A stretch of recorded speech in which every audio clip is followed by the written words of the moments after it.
기도하겠습니다. 좋으신 하나님 감사합니다.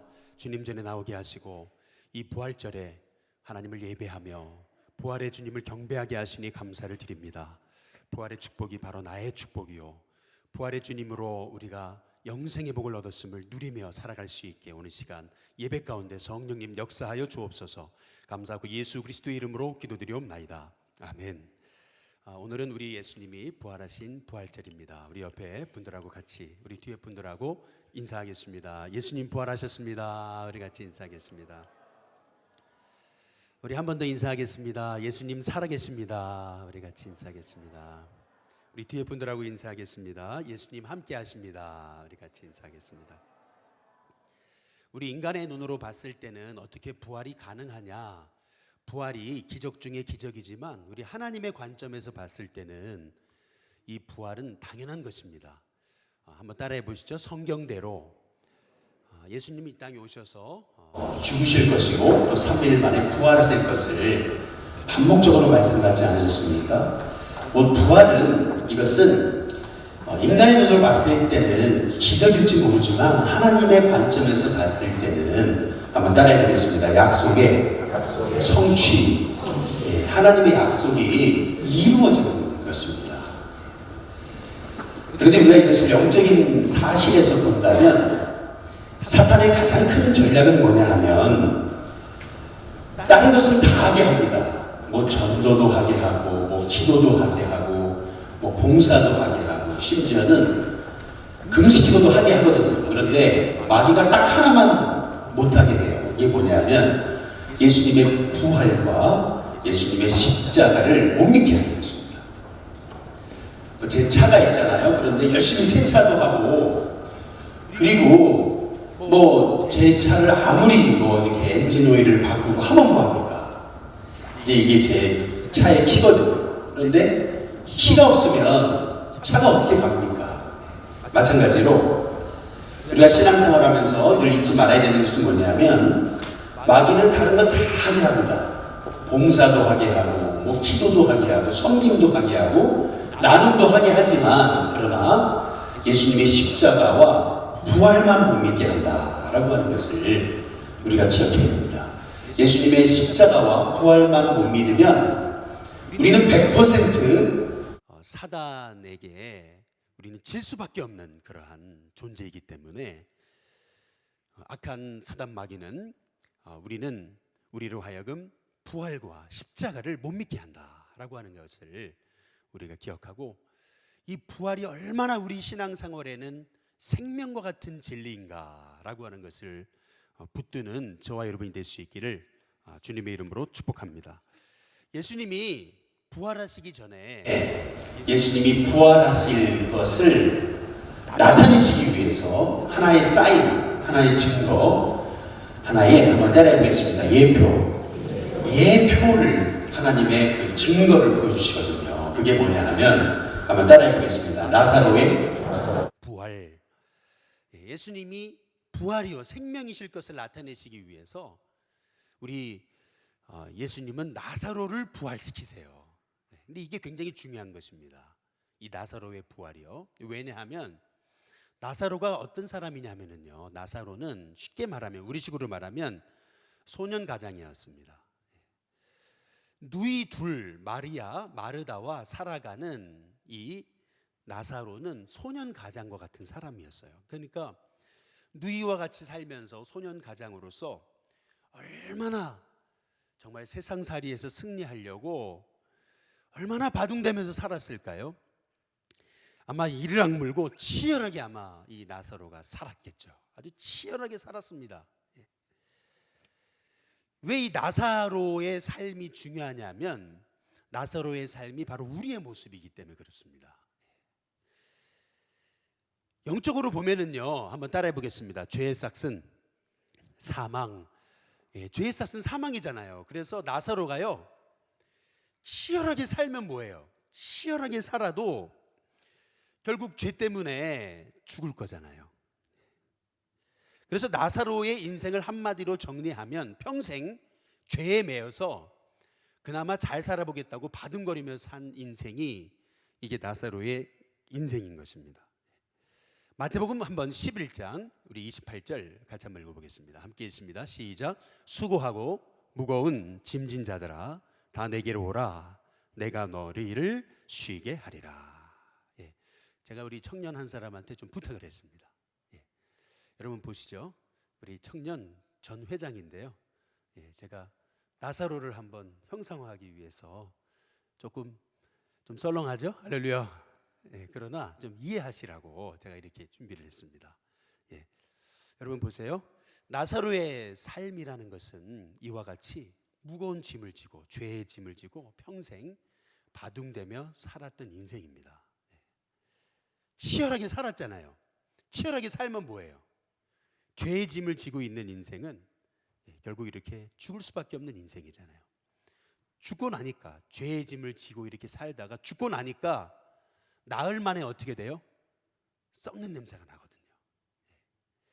만약에 우리 인생이 만약에 여기까지라면 죄의 짐을 지고 평생 우리가 이렇게 죄의 짐을 지고 살다가 그리고 죽을 수밖에 없는 인생이라면 죽고 나자마자 썩는 냄새가 벌써 진동합니다 라고 하는 얘기처럼 우리 인생이 여기까지라면 우리 인생 얼마나 불행한 인생입니까? 이 나사로의 인생이 우리에게 알려주는 것이 바로 이러한 우리 인생이 죄의 짐에 매여서 죽을 수밖에 없는 인생임을 알려주는 것입니다. 여러분 박수 한번 부탁드리겠습니다. 여기까지만 내려놓고 가시면 됩니다. 우리 박수 한번 얼굴 한번 보시고 박수 한번 부탁드리겠습니다. 들어가겠습니다. 우리 그 이재철 목사님이 쓰신 그 매듭짓기라고 하는 그런 책이 있습니다. 거기 보면은 이런 그 얘기가 나와요. 시체와 사람의 차이에 대해서 말합니다. 안 보여가지고 여러분 시체와 사람의 차이에 대해서 말하는데요. 사람은요 아무리 중환자실에 이 사람이 누워있다 하더라도 돌봄의 대상입니다. 그러나 숨이 딱 넘어가는 순간 이 사람은요 시체가 되는 순간 이 사람은 격리의 대상이에요. 이 시체와 사람의 차이입니다. 사람에게는요 의복을 입혀요. 그러나 시체에게는 수의를 입힙니다. 그러면 의복과 수의의 차이를 아십니까? 의복은요 주머니가 있습니다. 그런데 수의는 뭐가 없어요? 주머니가 없어요. 이것이 의미하는 것은 뭐냐면 우리가 아무리 이 땅에서 돈 벌려고 바등바등 살면 뭐 하냐는 거예요. 우리가 시체가 되는 순간 하나도 가지고 갈 수 없어요. 한번 따라해 보시죠. 숨을 한번 쉬어보세요. 숨을 들여 마셔 보시죠. 그리고 나서 여러분이 하고 내뱉을 수 없으면 여러분은 이제 시체입니다.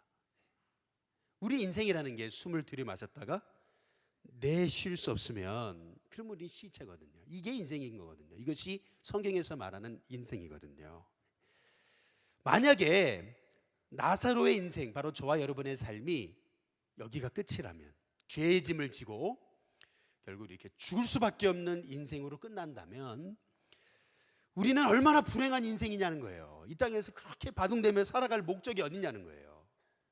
죽은 지 바로 나흘 만에 썩는 냄새가 진동하는 인생이라면 우리 인생이 소망이 어딨냐는 거예요. 왜 그렇게 열심히 돈을 벌고 왜 그렇게 열심히 사냐는 거예요. 만약에 여기까지라면 우리 인생이. 이 나사로의 인생은 바로 우리의 인생을 보여주는 아주 중요한 성경의 메시지입니다. 그런데 우리 예수님께서는 나사로야 일어나라 하시잖아요. 죽었던 나사로를 살리시잖아요. 예수님이 죽었던 나사로를 살리셨다라고 하는 말씀의 의미는 한번 따라해 보겠습니다. 예수님이 부활이요 생명이시다. 예수님이 부활이요 생명이심을 우리에게 말씀하고 계시는 것입니다. 예수님이 부활이요 생명이시기 때문에 우리가 예수님을 믿는 순간 우리는 예수님의 부활 생명이 임하는 것입니다. 그것이 바로 부활의 축복이에요. 나중에 우리가 영생을 얻을 게 아니라 예수님을 믿는 순간 이미 예수님의 부활 생명, 영생이 우리에게 임하는 거, 이것이 바로 예수님의 부활로 얻은 축복이라는 것입니다. 근데 요한복음 11장에 보시면은 아주 재미난 두 말씀이 나옵니다. 첫 번째는 뭐냐면 한번 따라해 보겠습니다. 돌을 옮겨 놓으라. 돌을 옮겨 놓으라고 말씀하세요. 아니, 예수님이 직접 옮겨 놓으시면 될 걸 사람들을 시켜서 돌을 옮겨 놓으라 그러시는데, 그 말씀의 의미는 뭐냐면 여기서 말하는 돌은 우리의 의심의 돌을 옮겨 놓으라는 겁니다. 의심의 돌을 옮겨 놓을 때 그때 부활 생명이 내게 임한다는 것입니다. 그리고 두 번째 한번 따라해 보겠습니다. 풀어놓아 다니게 하라. 풀어놓아 다니게 하라라고 말씀하시거든요. 풀어놓아 다니게 하라라고 하는 말씀은 뭐냐면 이미 나사로는 일어났어요.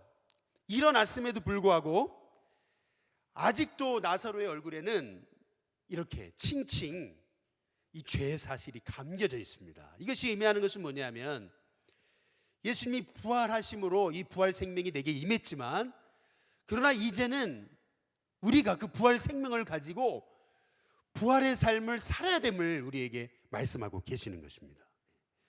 이 예수님의 부활은 우리 신앙의 생명과 같은 진리입니다.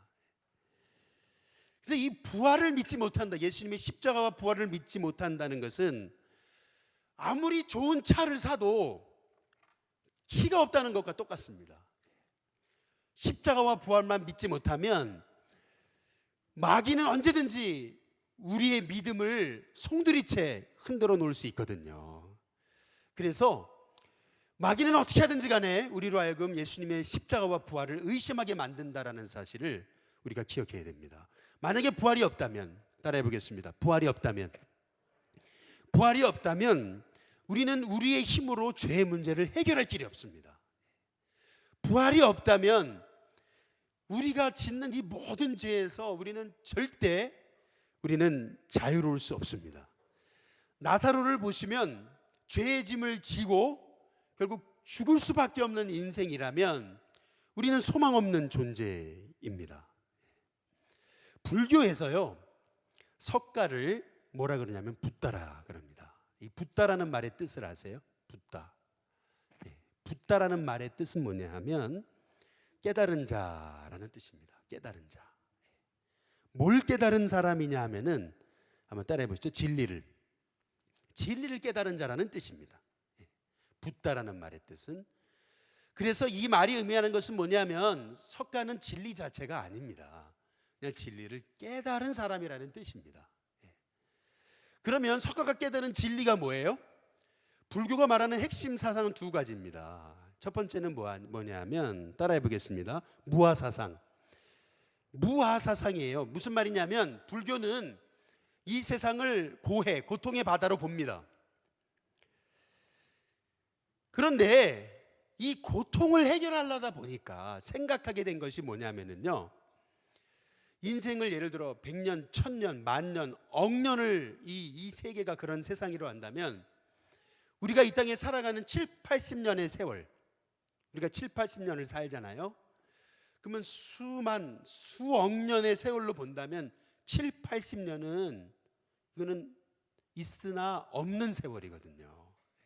그래서 고통을 해결하는 방법, 그건 뭐냐면 내가 없다. 나는 없는 존재구나 라고 하는 것을 깨달을 때 이제 고통이 사라진다는, 그래서 무아입니다. 무아사상. 내가 없다. 그런데 불교에서 두 번째 말하는 사상은 뭐냐면요, 그것은 뭐냐면 윤회사상입니다. 이것이 의미하는 건 뭐냐면, 여러분 여기 꽃이 있는데 여러분 이 꽃이 나고 지면은 씨가 떨어지잖아요. 그러면 다시 씨가 다시 자라나서 또 꽃이 피고, 또 씨가 죽으면 또 떨어져서 이 씨가 다시 열매를 맺고 이러잖아요. 그러니까 뭐냐면 우리 인생이라는 게 나고 죽고 다시 태어나고, 나고 죽고 다시 태어나고. 그래서 불교가 얘기하는 건 뭐냐면은 윤회, 환생을 얘기하는 것입니다. 그런데 여러분 한번 잘 생각해 보시죠. 무아, 나는 없어요. 그런데 나는 없습니다. 그런데 윤회가 있다는 거예요. 잘 보시죠. 내가 없는데 어떻게 내가 다시 태어나요? 나는 없잖아요. 나는 없다. 그런데 어떻게 태어나요? 이거 말도 안 되는 거거든요. 이게 서로 맞지 않는 진리입니다. 맞지 않는 진리. 알고 보면, 깊이 들어가 보면. 그래서 불교에서는요, 이 서로 대립되는 진리를 해결하기 위해서 가진 연구를 다 했지만 결국에는 해결하지 못했습니다. 이것이 의미하는 것은 뭐냐면요, 인간의 힘으로는 죄의 문제, 인생의 문제, 고통의 문제, 죽음의 문제를 해결할 길이 없다는 겁니다. 인간의 힘으로는 죄의 문제, 사망의 문제를 해결할 길이 없어요. 나사로가 아무리 바둥대며 살아도 결국 죄의 짐을 지고 죽을 수밖에 없는 인생이었던 것처럼 우리의 힘으로는 죄의 문제 해결할 길이 없거든요. 따라서 부활이 얼마나 큰 축복이냐 하면 예수님의 부활로 내가 죄에서 해방된 것입니다. 예수님의 부활로 내가 사망 권세에서 내가 해방된 것입니다. 예수님의 부활은 나의 부활인 거예요. 그래서 우리가 예수님을 믿을 때 그 부활 생명이 내게 임하는 것입니다. 그래서 이 부활이 얼마나 큰 축복인지 몰라요. 우리 인생의 근본적인 문제를 해결해 놓으신 것입니다. 두 번째로, 부활이 없다면, 한번 따라해 보겠습니다. 부활이 없다면 우리는 죽음이라는 이 두려움에서 벗어날 길이 없습니다. 하루에도 교통사고로 사고를 당하고 죽는 사람이 하루에 수십 명이잖아요. 요새는 우리가 북한과의 전쟁 나냐 안 나냐는 문제로 얼마나 우리 많은 사람들이 두려워하고 있습니까? 지구가 태양을 향해서 23.5도 기울어 있다 그러잖아요. 그런데 조금만 더 기울린다 하더라도 이 땅에 재앙이 오잖아요. 지구상의 생명체가 숨쉬며 살아있으려면 산소가 대기 중에 21% 있어야 된다 그러잖아요. 그런데 예를 들어서 산소가 15%만 돼도 우리는 죽을 수밖에 없는 거거든요. 우리가 이렇게 살 수 있는 것 자체는 하나님이 살아계시다라고 하는 그런 증거이거든요. 만약에 예수님의 부활이 없다면 여러분, 우리는 죽음의 두려움에서 결코 벗어날 수 없습니다. 마지막으로, 부활이 없다면, 또 한번 따라해 보겠습니다. 부활이 없다면 우리는 살아계신 하나님을 믿는 게 아닙니다. 부활이 없다면 죽은 하나님을 믿는 셈이 되는 것입니다. 석가가 왜 죽었죠? 여러분, 석가가 죽은 이유는 오랫동안 고행을 했습니다. 그리고 오랫동안 고행을 하고 내려오는데 불쌍한 중생이 그 수척한 이 석가를 바라보면서 너무 안 돼서 음식을 건네잖아요. 그런데 그 중생이 주는 음식을 뿌리칠 수가 없어가지고 석가가 그거를 먹잖아요. 그래서 결국에는 석가는 장에 탈이 나서 죽거든요. 그게 그 석가의 인생의 마지막입니다. 그럼 한번 생각해 보세요. 되게 고결한 삶이거든요. 이게 고결한 삶인데 이걸 예수님의 인생으로 비교해 보세요. 예수님도 우리의 죄의 짐을 지고 십자가에 죽기만 하셨다면 예수님은 고결한 인생이실지 모르지만 석가의 죽음과 예수님의 죽음의 차이가 어디냐는 거예요. 차이가 어디 있어요? 차이가 없습니다. 그러나 예수님은 십자가에 죽으신 것만이 아니라 예수님은 부활하셨다는 것입니다. 예수님의 부활로 우리에게 주어진 축복은 뭐냐 하면 예수님의 부활로 우리는 더 이상 죄에 매여 있지 않습니다. 수고하고 무거운 짐진 자들아 다 내게로 오라. 내가 너희를 쉬게 하리라. 이 말씀의 의미는 이제 우리는 더 이상 죄의 짐에 매여 있지 않습니다. 두 번째, 예수님의 부활로 우리는 영원한 생명을 얻은 것입니다. 이미. 그리고 예수님의 부활로 우리는 살아계신 하나님을 나의 구주와 주님으로 영접한 인생이 된 것입니다. 제가 이제 이 말씀만 드리고 마치겠습니다. MBC 뉴스데스크 메인 앵커로 계시다가 이제 목회자가 되신 우리 조정민 목사님 쓰신 그 Why Jesus, 왜 예수인가라는 그 책에 보니까 이런 참 제 마음의 위로가 됐던 그러한 그 글이 하나 간증이 나와요. 이분이 보스턴에서 이제 그 유학을 할 당시 유학을 하면서 그 보스턴 온누리 교회를 이제 개척한 겁니다. 보스턴에도 온누리 교회가 개척됐다라고 하는 소문이 나니까 야, 서울에 있는 온누리 교회가 보스턴에 온누리 교회를 개척했다라고 하는 소문이 나니까 이 이민 교회, 이민 사람, 이 이민 크리스찬, 한국 크리스찬들이 몰려오기 시작하는데 불과 얼마 만에 600명이 모였다는 것입니다. 우리 교회의 거의 2배 이상이 됐다는 겁니다. 뭐 그냥 순식간에 교회가 폭발적으로 부흥하니까 그게 좋을 것 같은데 막상 갑자기 교회가 불어나니까요, 신앙이 있는 분만 나오는 게 아니라 신앙이 없는 분들도 나오잖아요. 그러다 보니까 어떤 현상이 나타나냐 하면 그 교회에서요, 매일 교회에서 사건이 벌어지더라는 겁니다. 매일 교회에서 사건이 벌어지는데 사람들이 서로 싸우고 다투고 그러는데 나중에는요, 어떤 생각이 드냐면 야, 이게 교회인가, 이런 생각이 목사님이 스스로 들더라는 겁니다.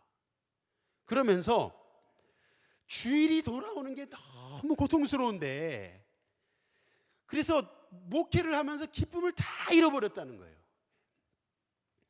그러다 보니까 이게 사람이 신경을 쓰니까 심장에 문제가 생겨가지고 심장 수술을 2번이나 하고 입이 2번이나 돌아갔다는 겁니다. 2번째 입이 돌아갔을 때 이게 한 달 동안 치료를 했는데도 입이 정상으로 돌아오지 않더래요. 집에서 누워 있는데 그냥 눈물이 그렇게 쏟아지더라는 거예요. 눈물이 쏟아지면서 야, 내가 왜 이 길을 들어섰을까라고 하는 후회가 막 몰려오는데요. 이 보스턴에서는요, 겨울에 한번 눈이 오면은 이게요, 이 차 위까지 다 눈이 쌓인대요. 사람들이 다닐 수 없대요. 그 해도 겨울에 눈보라가 몰아치는 날이었는데 그렇게 누워 있으면서 입이 돌아가서 누워 있는데 갑자기 들었던 생각, 막 눈물은 쏟아지고 하는데 왜 갑자기 그런 생각이 나는지, 그렇게 힘들 그 순간에 뭐가 생각이 나냐 하면 뭐가 생각이 났을 것 같아요? 설렁탕이 생각나더라는 겁니다. 할렐루야. 갑자기 설렁탕이 생각이 나는데 그렇게 설렁탕이 먹고 싶더래요. 그런데 그 눈 오는 날 어디서 그 보스턴에서 그 설렁탕이 나겠습니까? 그런데 눈보라가 몰아치는 날 갑자기 집에 누가 초인종을 누르는데 나가보니까 서울에서 함께 신앙생활하던 분인데 그렇게 친하지 않았던 분인데 그분이 뭘 들고 왔더라고요. 근데 보니까 그게 뭐예요? 설렁탕이더라고요. 설렁탕을 들고 왔는데 10인분이나 그것도 서울에서 얼려가지고 그래가지고 그거를 이 미국까지 싸왔더라고요. 근데 참 놀라운 것은 그 설렁탕을 보는 순간 야, 내가 누구한테 한 번이라도 설렁탕 먹고 싶다고 했으면 모를까, 또 설렁탕 달라고 기도했으면 모를까, 마음으로만 품고 기도 한 번도 하지 않았는데 하나님은 내 마음을 아시고 10인분 설렁탕을 얼려가지고 가지고 왔더래요. 서울에서부터. 야, 그 모습을 보는 순간 어떤 마음이 들어요? 하나님 살아계시구나, 하나님 살아계시구나, 내 형편과 처지를 아시는구나 라고 하는 것을 깨달으면서 여지껏 가지고 있었던 그 목회에 대한 그 두려움과 그 마음의 근심과 짐이 한순간에 내려놓아지더라는 거죠. 예수님의 부활로 우리는 모두 죄의 짐이 벗겨졌습니다. 예수님의 부활로 우리는 영생을 얻은 자가 됐습니다. 예수님의 부활로 여러분 우리는 살아계신 예수님을 믿는 사람이 되었습니다. 저와 여러분이 이 부활의 축복을 누리고 살아갈 수 있는 하나님의 종들이 되시기를 주님의 이름으로 축복합니다. 기도하겠습니다. 좋으신 하나님 감사합니다. 예수님의 부활이 얼마나 큰 축복인지, 예수님의 부활이 없었다면 우리는 우리의 힘으로 이 죄의 짐을 벗을 수 없는데 예수님의 부활로 우리는 죄의 짐이 다 벗겨졌고 죄의 짐이 벗어짐으로 우리에게는 영생이 찾아왔고 예수님의 부활로 우리는 살아계신 예수님이 나와 함께 하심을 누리게 되었음을 감사를 드립니다. 이 부활 생명을 누리며 저희들 평생을 살도록 축복하여 주시옵소서. 감사합니다. 예수 그리스도의 이름으로 기도드리옵나이다.